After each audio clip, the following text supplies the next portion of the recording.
है, अवाम के सामने जवाब दे जा रहा है, वो आईनी इदारा है। पाकिस्तान में देखें ताकत का सरचश्मा जो है वो अवाम है, ये पाकिस्तान के आइन में लिखा हुआ है। तो इससे बाहर तो कोई इदारा नहीं जा सकता, कोई भी नहीं जा सकता। इवन जो मुंतखब अवामी नुमाइंदे हैं वो भी अवाम को जवाब दें, और जितने लोग बाकी सर्विसेज में काम करते हैं वो सारे पब्लिक सर्वेंट हैं।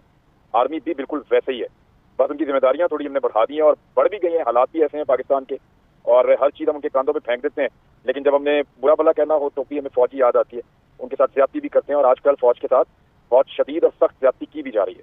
तो इमरान साहब, जैसे आप भी कह रहे हैं आजकल फौज के साथ अल्फाज और बयानात के जरिए ज्यादती की जा रही है, तो ऐसे में कोई रद्द-ए-अमल की तवक्को है इस सूरत हाल में कि वहां से सख्त जवाब भी आ सकता है?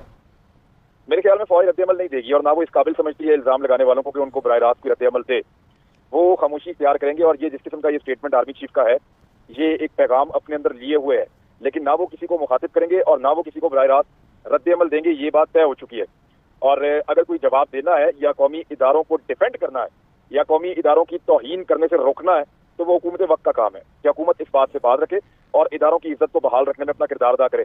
अगर अपोजिशन गुमराह हो रही है या वो फौज के डायरेक्टली नाम लेके उनके ऊपर कीचड़ उछाल रहे हैं, तो फिर ये हुकूमत की रिस्पॉन्सिबिलिटी है कि वो अपने इदारे को प्रोटेक्ट करे।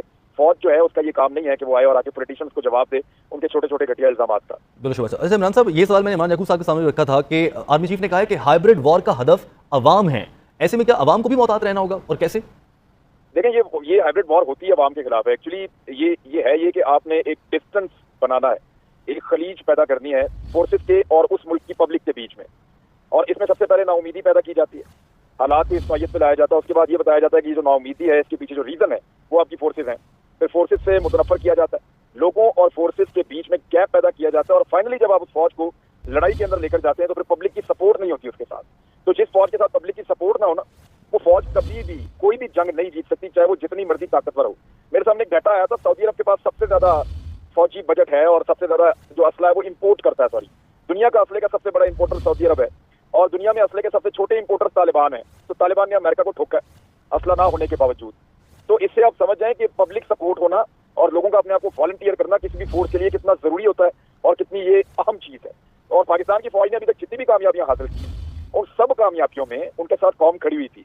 अभी इमरान भाई एक बात कर रहे थे, बड़ी जबरदस्त बात उन्होंने की है कि जब भी कभी चैलेंज आया ना, तो फौज को कभी अवाम ने मायूस नहीं किया और अवाम को कभी फौज ने मायूस नहीं किया। लेकिन इस वक्त जो हाइब्रिड वॉर एक लड़ी जा रही है पाकिस्तान में, और उसके लिए पाकिस्तान के पॉलिटिकल लोगों को इस्तेमाल किया जा रहा है, उन लोगों को जिन पर एहसानात करके उनको निकाला गया था वही लोग अब इस्तेमाल हो रहे हैं। वो जो लोग अब इस्तेमाल हो रहे हैं वो हाइब्रिड वॉर के नतीजे में फौज और अवाम के बीच में एक गैप बनाना चाहते हैं, और उसी गैप में इस फौज को कमजोर करेंगे।